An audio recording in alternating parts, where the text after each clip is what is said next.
Hi guys, this is Weekly Wax Melts numbers 33 and 34. Yes, I apologize for being late once again, but in my own defense, I've been doing some extra babysitting for my daughter, and there are nights that I don't get home until like 8 o'clock, and I just don't feel like doing a review at that time. And this past Monday, I had my husband home a little longer than we expected, which was a real treat for me because he's only home usually for about, I don't know, anywhere from 36 to 48 hours every 2 weeks. So I took advantage of him being home on Monday and spent that extra time with him. So I do have notes in front of me because it has been 2 weeks since I've melted some of these. So I wanted to, keep my mind fresh as to what I smell in them or smelled in them when I melted them. So I'm going to get started. I melted me Tarzan You Jane. Now, I've never smelled the Bath and Body Works product that this is duping, but it's a combination of fig, brown sugar, coconut, and musk, I believe. The first thing I smell in here is the fig and the coconut. And then I do get that muskiness. This was really nice. This is another of those scents that I preferred before I quit smoking. The first time I tried this was a couple of years ago, and I absolutely loved it, and it's still good. But again, my nose has changed now that I am no longer a cigarette smoker. So some of these scents, though they're still good to me, they've changed enough that they're no longer favorites, or I found others that I just prefer more, but that one is good. I melted Jimmy Buffett. This is a combination of pineapple and pina colada. Now, pina colada, Victoria's pina colada, is one of my favorite scents, and remains one of my favorite scents. So I really like this. Obviously, it's heavier on the pineapple than her normal or regular pina colada scent is. Good. Would I reorder it? Probably not, because I do prefer the straight up pina colada over this one, but again, a very good scent. Banana coconut cream pie, phenomenal. This is excellent, very, very true to life, and there's a, or was, sadly, there is no longer, a restaurant here in town that was in business through 3 generations. And they made all their own homemade French fries. Everything was homemade. French fries, pies every day. And they made some of the best banana cream pie I have ever had in my life. And when I smell this, though this does have a little bit of coconut in it, I am instantly transported back to sitting in the booth in that restaurant and enjoying a piece of their homemade pie. So that is a definite reorder for me. Cocoa Beach Baby Peach, however, will not be a reorder for me. I prefer this cold over warm. Now, I've said this before that a lot of Victoria's peach scents, most of her peach scents, other than peach preserves, which is extremely sweet, and Cajun cornbread, which contains peach preserves, I get a cat urine odor from her peach scents. And I did get that out of this one. The coconut changed it a little bit, and this one is somewhat florally and kind of musky, but definitely not a favorite. I can't seem to overcome that cat urine odor. Salty Sea Air is one of the scents that the lovely Charlene sent me. This was really good. I know I have said before that I don't prefer, or I don't like the salty note, and I don't in a lot of like Victoria's Bakery scents, Cajun cornbread being an exception to that. In here, the salt works. This is so good, so fresh, so clean. Now, I've only been to the ocean twice in my life. Once while I was in Maine, I visited the Atlantic, and once when I was in Santa Barbara and visited the Pacific. to me, if I were to pick which ocean this smells like, this smells more like the Pacific side, in my opinion. But what the heck do I know? I'm a Northwoods girl who grew up smelling pine trees and cow manure. I don't know what cow manure has to do with the Northwoods. This is actually a farming community. So, or was. I'm rambling again. I melted vanilla sugar, salty sea air. Excellent. Love that. Perfect if you've got a home near the beach, or you like the beach, or your home is, you know, if you have a bathroom or something that's decorated in a more coastal or nautical type decor, that is excellent. So thank you, Charlene, for that. It was wonderful. Vanilla sugar, another. I know you guys are probably amazed that I have never tried most of these Bath & Body Works dupes, but the nearest Bath & Body Works to me is like 40 miles away. So, you know, I make do with what I find at Walmart and places like that. I know I could order online, but anyway. Vanilla sugar does smell like vanilla, but to me, this is almost more of a coconutty, somewhat floral type vanilla. Slightly floral.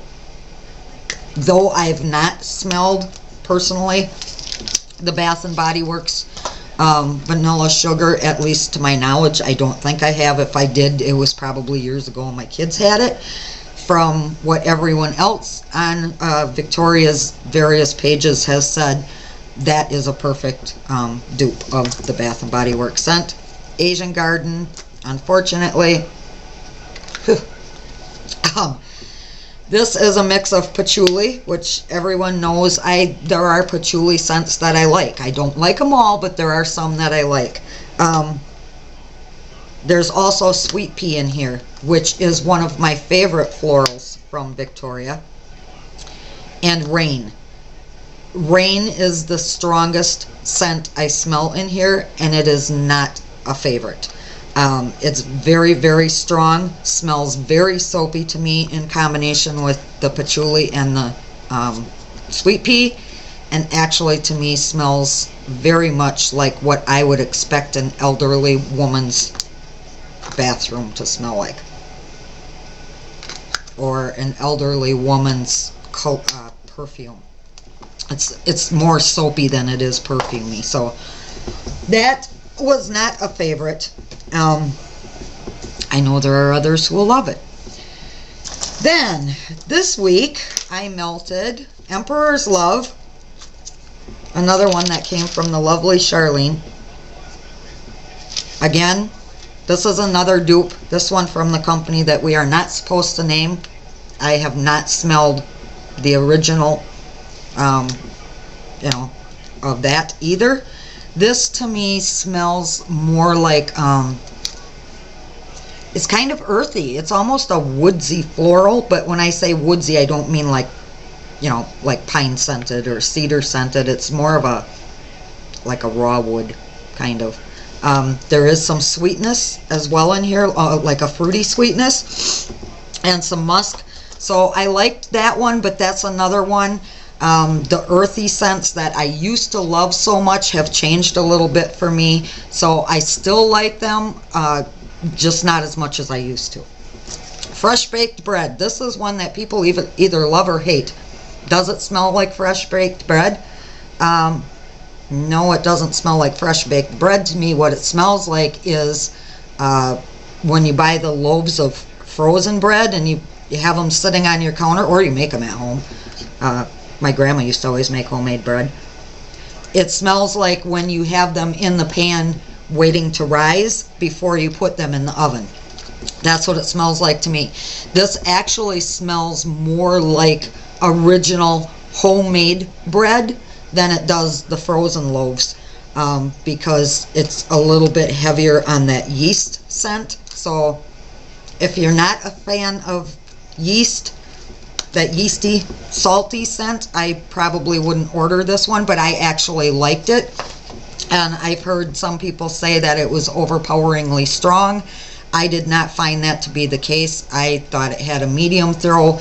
That is an older scent shot. That might be why, although generally they tend to get stronger as they age, a lot of them. But again, I don't know. I liked that one. I think that would be really good to melt. Like, I've heard people saying, you know, we're getting ready to sell our house and I want to melt something when the realtor comes over that's not going to be offensive to other people. I have a couple of friends here in town who are realtors, and I've always been told that you should, if possible, make your house smell like you've been baking, because those are the kind of scents that make your home feel warm and comfortable. So this might be a good one for that if you're trying to sell your house. Pumpkin chocolate, I like this one. Chocolate is another of those scents that has unfortunately changed for me. I still like it, just not as much as I did prior to giving up the cigarettes. I really like the earthiness that the pumpkin adds to this. It does tone down the sweetness of the chocolate, and that's what I'm struggling with now that I have quit. It's that they're almost too sweet, some of the chocolate scents. This one, I don't know if it's because of the pumpkin or if it's because this is, I'm not sure if this is a dark chocolate versus a milk chocolate. To me, it smells like it probably would have been more of a dark chocolate. It's almost got a little bit of bitterness to it, like a baker's chocolate. So I really liked this one. This one did smell, again, maybe because of the pumpkin in there, it did smell a little bit more like a fake chocolate to me. Like, you know, you get some of those chocolates that are almost like waxy. Not that this smells like wax. It doesn't. It just doesn't smell like milk chocolate. Pomegranate Apple. This is another one from the lovely Charlene, and she had no idea when she sent this that this is one of my favorite scents and has been for a long time. It's not talked about a lot, but I actually prefer this over Macintosh Apple. And I was not a huge fan of Victoria's Green Apple, or am not, but this to me smells like what I think a green apple smells like. It almost smells to me like a green apple Jolly Rancher. This is fantastic. So sweet yet tart at the same time, and so juicy. This is absolutely perfect for the warm weather months. Not that we're experiencing too many of those, and that's in part why I've been burning more fruity scents, is because I'm trying to get myself feeling a bit more summery. I mean, this is the end of March, come on, and this morning when I got up it was 8 below. Even for us, that is highly unusual to be this close to April and still have below zero temps and thigh-high deep snow in most areas. It has not melted at all. As a matter of fact, we had one day where it warmed up to almost 50 degrees, and then of course the temperature dropped again. So now you can actually walk on top of the snow in most places without falling through. Even my big fat butt can walk on top of the snow because there's such a crust. Anyway, pomegranate and apple. If you haven't tried this, please do. This is wonderful. Patchouli, like I just said a little while ago, for the most part I like patchouli. I find Victoria's patchouli, like her lavender, to be a bit more earthy. It actually smells, rather than smelling green to me, and sometimes some patchoulis I get almost like a sweet greenness, if that makes any sense. This is not one of them. To me, Victoria's patchouli smells a little bit more like wet or very damp, dark earth. So if you're a patchouli lover, like I sometimes am, that's a good one. If you're not, stay away from that, because it is definitely patchouli. More tricks up my sleeve. This is a creative scent that I came up with a couple of years ago. I came up with the scent, Ashton came up with the name. This is a combination of Trix Are for Kids and Pink and Lime. Now to me, The Trix Are for Kids is an absolutely fantastic scent, which I love. You get that sugary, powdery residue from the bottom of the box. You get that smell out of that. And because of that being in here, you still get that sugary, powdery sweetness. But then the addition of the pink and lime turns what would have been more of a lime scent, in my opinion, into a really tart, bright lemon. So in actuality, what this smells like to me is like a sugar-coated lemon drop. I love this. Another one that's perfect for summer. So bright, so juicy and tart. I love Victoria's lemon scents anyway, so that was excellent. And strawberry lemonade, again, I love Victoria's lemon scents. Most of her citrus scents I absolutely adore. I am crazy for her strawberry. So this is another perfect, absolutely wonderful, sweet, juicy, smells like exactly what it says, strawberry lemonade, perfect for summer. So that's it for this week, guys. As always, thank you for watching, and I'll see you later. Bye.